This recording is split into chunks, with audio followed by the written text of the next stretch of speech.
Assalamu alaikum. Welcome to new episode of Journey with Jannat. I hope you are all doing good. और नाज़रीन, जैसे कि आपको पता है जर्नी विद जन्नत में बहुत मज़े मज़े के गेस्ट को इनवाइट किया जाता है, डाइवर्सिटी पर फोकस करते हैं।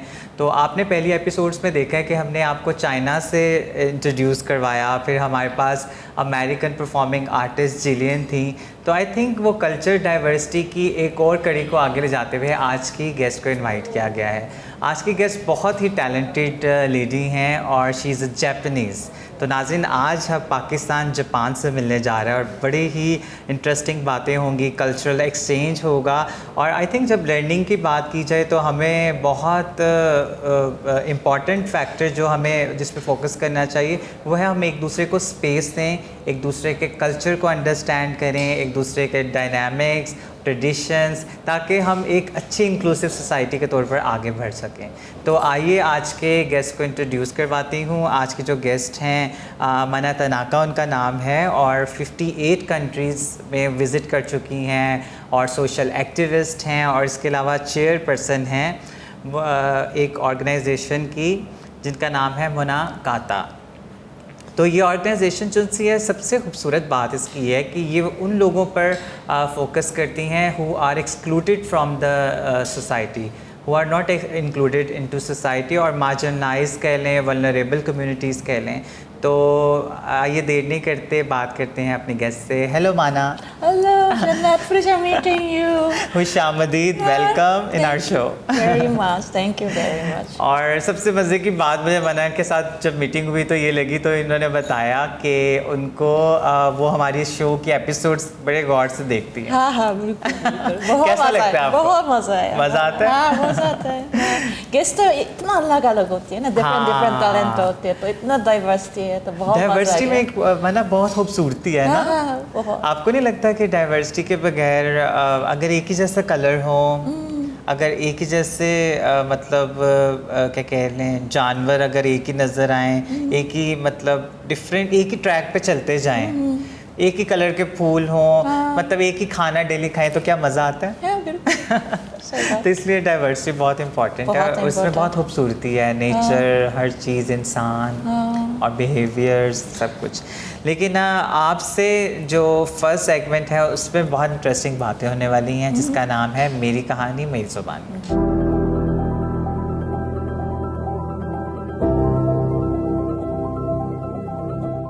नाज़रीन, वी आर वेरी लकी, जितने भी हमारे पास गेस्ट आए हैं वो चाइनीज़ थे, अमेरिकन थे, सबको उर्दू आती थी। तो जब लोगों ने स्टार्ट किया तो उनको लगा कि शायद शक्ल कोई और नज़र आ रही है, पीछे से डबिंग हुई भी है, लेकिन ऐसा बिल्कुल नहीं था। ये डबिंग नहीं थी। हम ऐसे चुन के हीरे आपके सामने लाते हैं जो कि एक बड़े जो बहुत ज़्यादा इम्पॉर्टेंट रोल प्ले करते हैं सोसाइटी में एज एन एग्जाम्पल आके। यानी वो रहते बेशक जापान, चाइना, अमेरिका में हो, लेकिन वो हमारी लैंग्वेज भी बोलते हैं।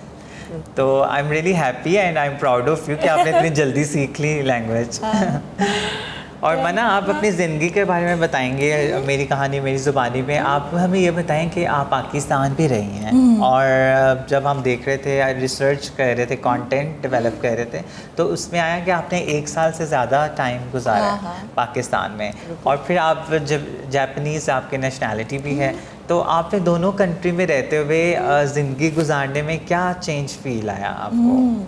हाँ, मैं 2008 से 2009 तक हाफिज़ाबाद की कम्युनिटी के अंदर काम किया है और 1.5 साल लाहौर में नहीं, सिर्फ लाहौर। हाँ, लाहौर में लेते थे लेकिन डिफेंस में, लेकिन वो हमेशा वो हाफिज़ाबाद में जाके काम करते थे। तो वहाँ जो गाँव होते हैं ना, तो गाँव का लोगों ना बहुत सिंपल है, बहुत अच्छा है, तो बहुत मज़े को भी आता है और कभी कभी बहुत परेशान को भी होते हैं, लेकिन हाँ बहुत मज़ा आया। तो जापान के अंदर कोई गांव नहीं है, इसी तरफ से जो गांव होती है वो पानी नहीं या वो बिजली नहीं, इसी तरफ से गांव ना जापान के अंदर नहीं है हमारे पास। हाँ, तो इसलिए बहुत अलग लगता है। हाँ, मतलब शहर जैसा ही है और टेक्नोलॉजी बहुत एडवांस है। तो आपको दोनों में अगर मैं कहूँ पाकिस्तान में कोई 4 चीज़ें बताएं जो आपको लगे बहुत डिफरेंट हैं, और जापान में कुछ 4 चीज़ें बताएं जो जापान की पहचान है, और पाकिस्तान में रहते हुए आपको लगा ये पाकिस्तान के एसेंस हैं, ऐसे फैक्टर्स हैं, अगर मैं इनको डिस्कस करूं तो ये पाकिस्तान के बारे में बात होगी। इस तरह के 4 कुछ पॉइंट्स हमें बताएं। ओके, ठीक है। हाँ, मैं ऐसे नहीं बोलूँगी कि मैं पाकिस्तान को ज़्यादा जानती हूँ, क्योंकि ठीक है। मेरा ख्याल से पंजाब है ना बहुत अलग है। हाँ, क्योंकि मैंने बिल्कुल। इस्लामाबाद को भी गई और सिंध वो कराची को भी गई। मुझे लगता है ये जो ना पंजाबी तो एक वो देश है, पंजाब एक कंट्री है मेरा ख्याल से, क्योंकि उसका जो पॉपुलेशन है जापान की तरफ से होती है। अच्छा। तो population wise Punjab and Japan दोनों सेम देश ही है। तो पंजाबी के बारे में मैं बात हाँ, करूँगी, करते हैं। 4 चीज़ें ठीक है। हाँ, खाने पीने का मज़ा बहुत है। इसका मतलब आपको स्पाइसी फूड पसंद यस, है। बहुत स्पाइसी फूड है, लेकिन खाने पीने का बहुत मजा आता है, और people are so serious about the food, है ना। वो food lovers। हाँ, फूड लवर्स, तो फूड ही है ना, वो तो सबसे पहले आएगा। और दूसरा जो होती है, लोगों ना बहुत पैशनेट होते हैं, और लोगों वो किसी और को लोगों को लेके बहुत इमोशनल हो जाती है। तो वो चीज़ ना बहुत अच्छा लगा मुझे, हाँ, पंजाब का अंदर। और तीसरा जो है, हाँ, लोग बहुत स्ट्रॉन्ग है, मतलब वो खवातीन को भी होते हैं ना, वो काफ़ी बोलते हैं। Women कैसे लगी? Women बहुत बोलते हैं, मेरे ख्याल से बहुत बोलते हैं, क्योंकि आने के पहले मैंने सोचा कि वो एक मुस्लिम कंट्री है, मुसलमान की है, तो वो तो शायद खवातीन को कभी भी नहीं बहस कर सके, है ना। एक बार डिफरेंट पर आपको क्या लगता था जब आप पाकिस्तान नहीं आई थी और जापान में कुछ ऐसी बात जो आपने पाकिस्तान के बारे में सुनी हो, लेकिन जब आप आई हो तो आपको लगा हो यार ये तो सुना था लेकिन ऐसा नहीं है? ऐसे नहीं, बिल्कुल नहीं, क्योंकि जापान में हमेशा जो न्यूज़ है ना, वो अखबार या न्यूज़पेपर के अंदर वो हमेशा होती है, वो बम ब्लास्ट होती है, पेशावर में कुछ हुआ था, इस्लामाबाद में कुछ हुआ था। अच्छी न्यूज़ ज़्यादा अच्छी नहीं होती। न्यूज़ नहीं है और बेस्ट या जिस तरह आप सक्सेस स्टोरीज हों,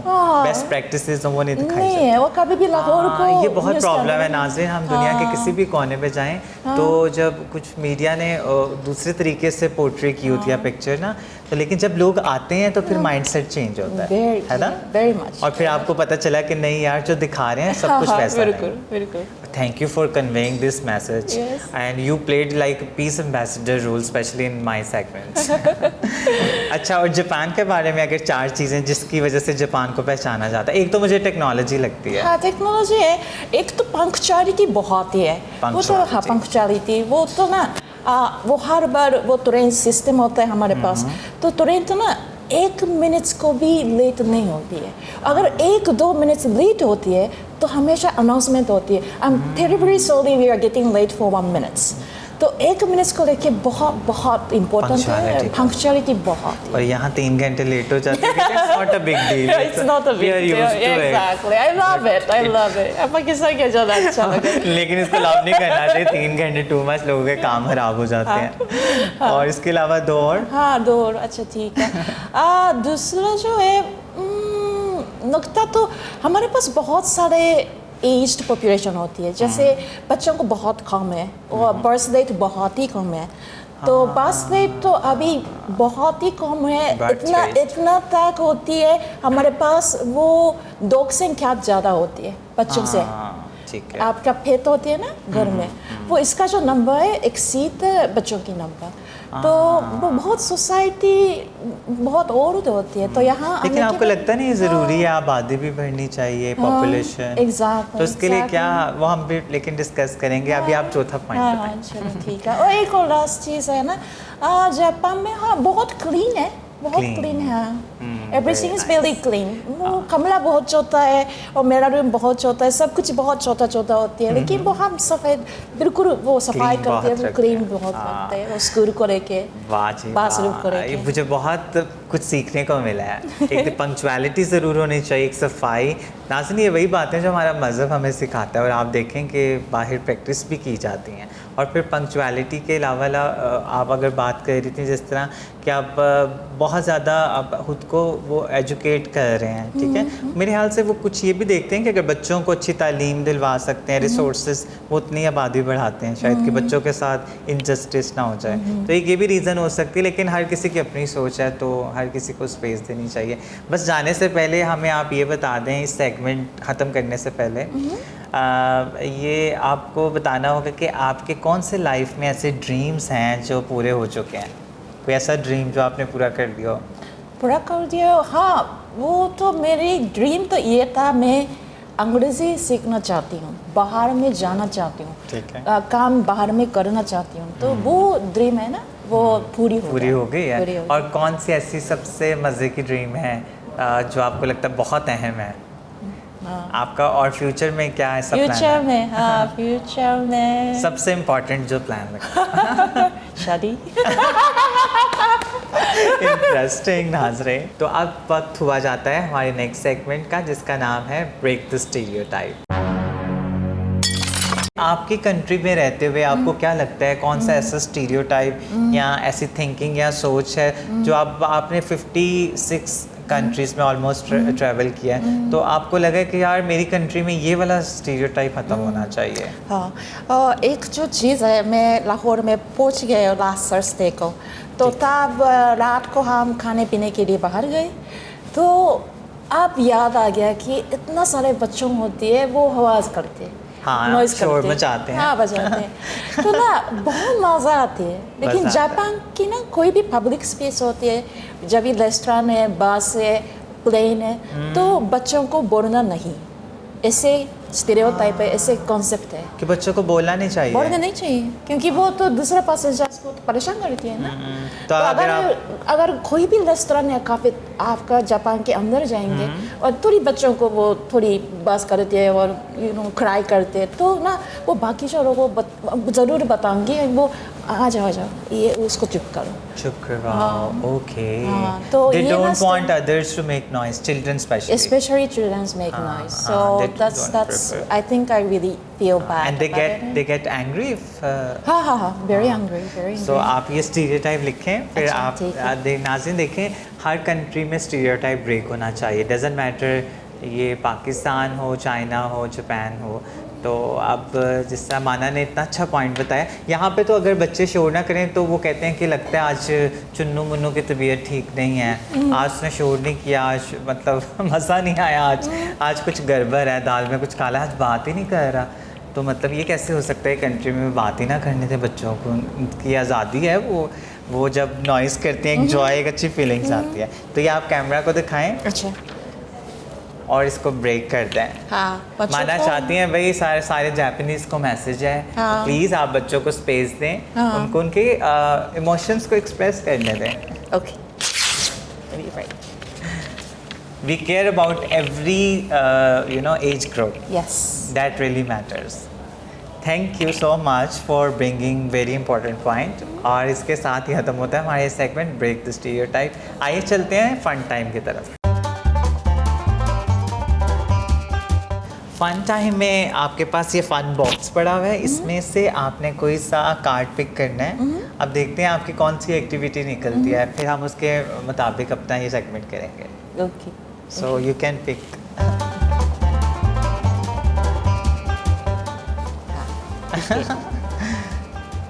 हाँ, तो मेरी सेगमेंट है पिक्चर स्टोरी। पिक्चर स्टोरी, हाँ। ठीक है। ये सेगमेंट बहुत मज़े का नाज़रीन।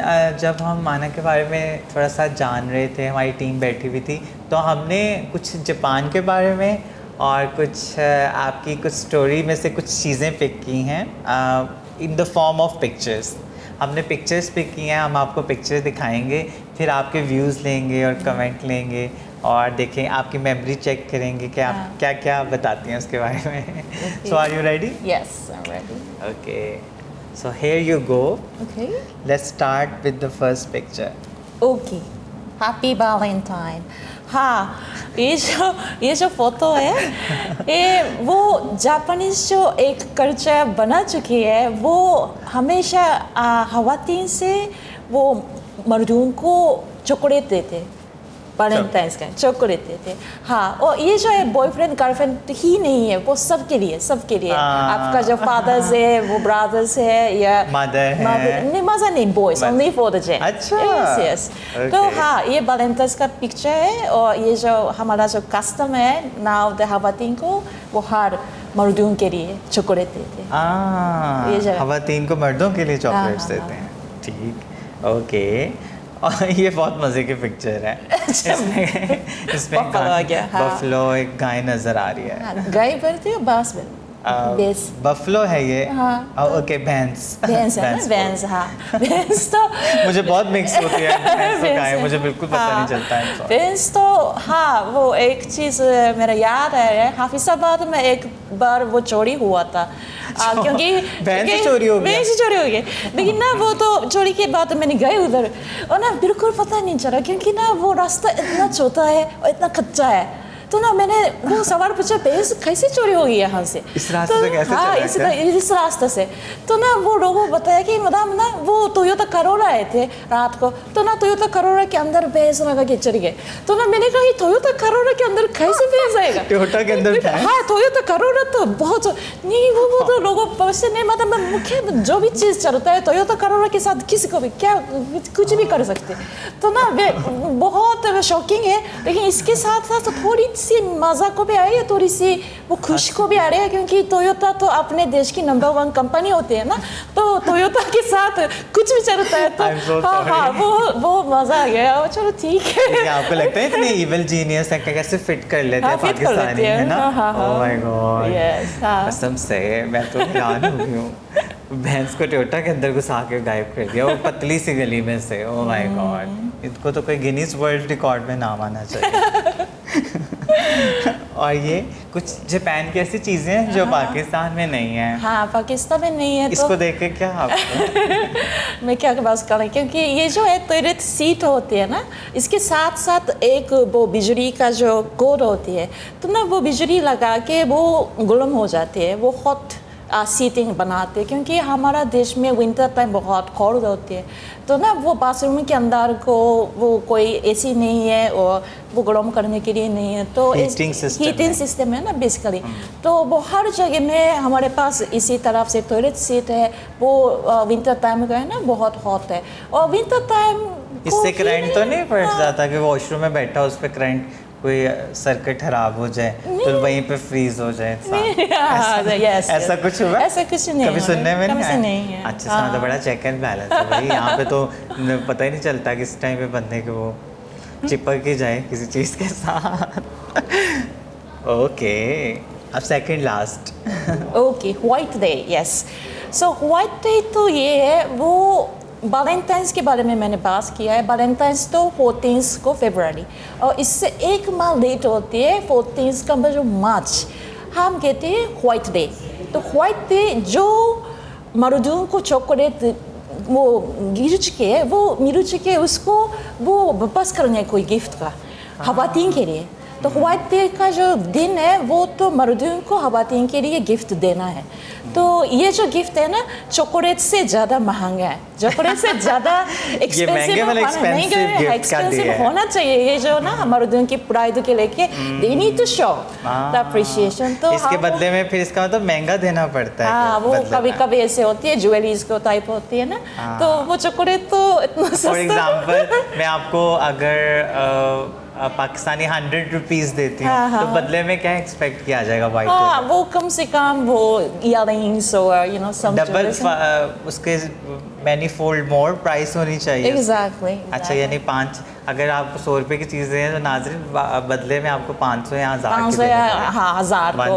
1000 वरना कोई आपकी स्पेस नहीं है, तो पैसे जमा करने पड़ेंगे दिन बनाने के लिए। अच्छा, ये एक फेस हम ये लास्ट पिक्चर है, बड़े इंटरेस्टिंग आंसर्स हैं, मुझे तो बड़ा मज़ा आया, हंसी भी आई है, स्पेशली बफलो वाले सीन पे मुझे बड़ा मज़ा आया। तो ये अब लास्ट आप बताइए, ये क्या मतलब ये एक स्पेशल पिक्चर है जो जापानीज लोग बहुत ज़्यादा ये एक्ट्रेस को देख रहे थे। हाँ, तो इसके पीछे क्या आप कमेंट करना चाहेंगे? हाँ, तो ये जो फोटो है आलिया भट्ट है ना, तो आलिया भट्ट वो सबसे पहले मैंने देखा फिल्म में शायद 2 स्टेट्स का। सो वो मैंने सोचा कि वाह, अभी तो एक लड़कियों ने आया है, वो जापानीज जो वो तमाम जो मर्दून होती है ना, वो तो ज़्यादा पसंद आएगा, क्योंकि हमारा देश में लेडीज ना इतना सेक्सी नहीं होना चाहिए, इतना सेक्सी है, इतना मैच्योर है, तो वो मर्दों को इतना पसंद नहीं है, लेकिन वो तो बेबी फेस होता है और वो तो बहुत पतला पतला पतला होते हैं ना, तो लोगों को बहुत पसंद है। तो यानी जापान में बेबी फेस वाली गर्ल्स को ज़्यादा प्रेफर किया जाता है, पतली हो, बेबी बच्चों जैसे लगे और ज़्यादा ग्लैमरस और सेक्सी ना बेशक हो। ये भी एक बहुत डिफरेंट बात थी। यहाँ पे तो नाज़रीन आपको कास्ट निकाल देते हैं, अभी मैच्योर नहीं हुई, अभी थोड़ा इसमें मतलब ग्लैमर आना चाहिए थोड़ा, वो कहते हैं मतलब इस तरह ग्लैमर आए कि मतलब पता चले कोई एक्टर हुआ, लेकिन वहाँ पे तो इनोसेंस और बेबी फेस का वो इंटरेस्टिंग आंसर्स, मुझे तो बहुत मज़ा आया। और यहाँ पे ख़त्म होता है हमारा फन टाइम। चीयर्स। तो अब टाइम हुआ जाता है हमारे बहुत इंटरेस्टिंग सेगमेंट का, जिसका नाम है चास्की टाइम। तो माना हम चाय पियेंगे। अच्छा, जापान में ऐसे होता है चाय पीते हुए बड़े मज़े की गॉसिप्स करते हैं।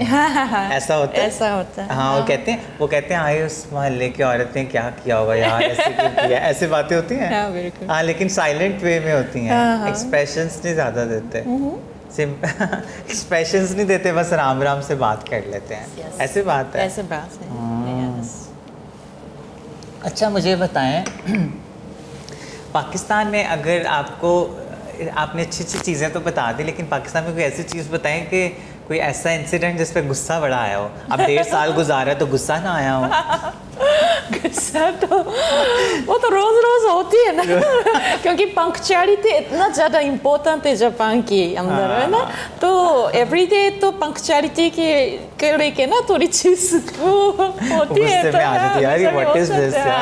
It's inevitable. बट हाँ, अभी तो ठीक हो गया, लेकिन 2008 से 2009 तक है ना, वो बिजली इतना ज़्यादा नहीं था, तो हर 2 घंटे के बाद 1 घंटे का वो बिजली चले जाती है। लोड शेडिंग देख लें, आज दिन अभी गर्मियाँ आने वाली हैं, और ये देख लें दूसरे लोग भी कंप्लेन करना शुरू हो गए हैं। हमें बहुत सारी कंट्रीज़ में गई हूँ जहाँ लोड शेडिंग का कॉन्सेप्ट ही नहीं है। हाँ, बिल्कुल। हाँ, नहीं। तो मुझे बड़ी हैरानगी होती है।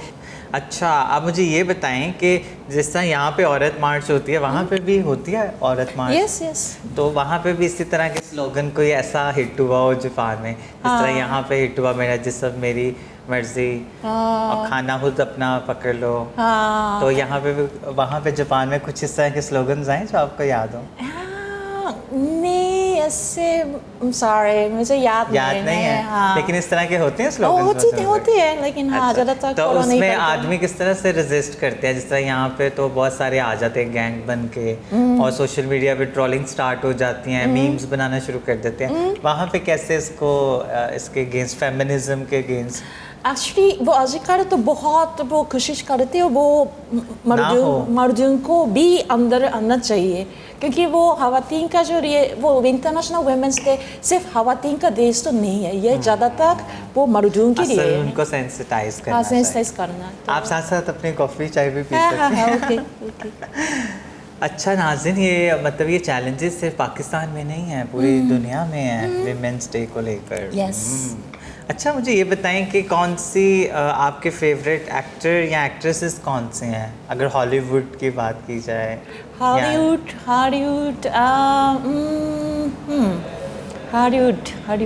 लेट मी सी। या जापान में? ये क्या नाम था? याद नहीं आ रहा। Pirates of Caribbean. म्यूजिक सुनती हैं आप? म्यूजिक सुनती हूँ। तो अब मतलब मुझे तो कुछ गाने याद हैं। अच्छा, हेलो जब कहना हो तो कैसे कहते हैं जापानीज? कोनिचिवा। कोनिचिवा। और थोड़ा सा झुक के कहते हैं? हाँ, कोनिचिवा। और ये मुझे पता है कि बाय बाय करना हो तो सायोनारा कहते हैं। तो अब मैं आपसे गाना सुनूंगी, फिर मैं आपको भी सुनाऊंगी जापानीज में, जो गाना मेरा फेवरेट है।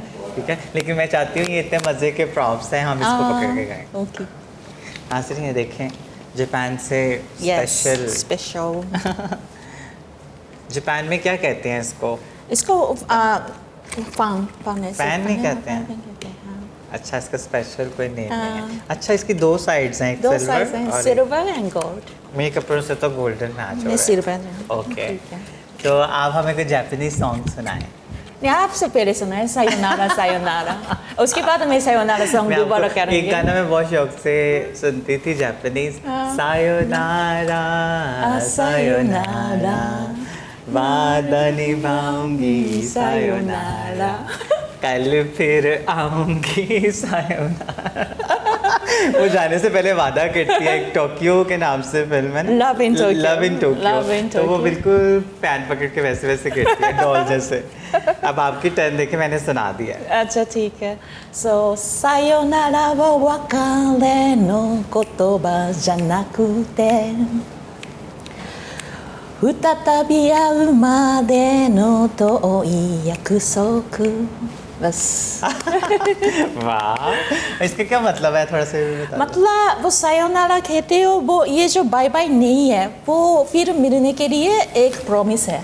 हाँ, वादा निभाऊंगी साय, यानी मैं दोबारा आऊंगी, I will come again. Yes अच्छा, it's a promise that I will come again, I am not only living. Yes.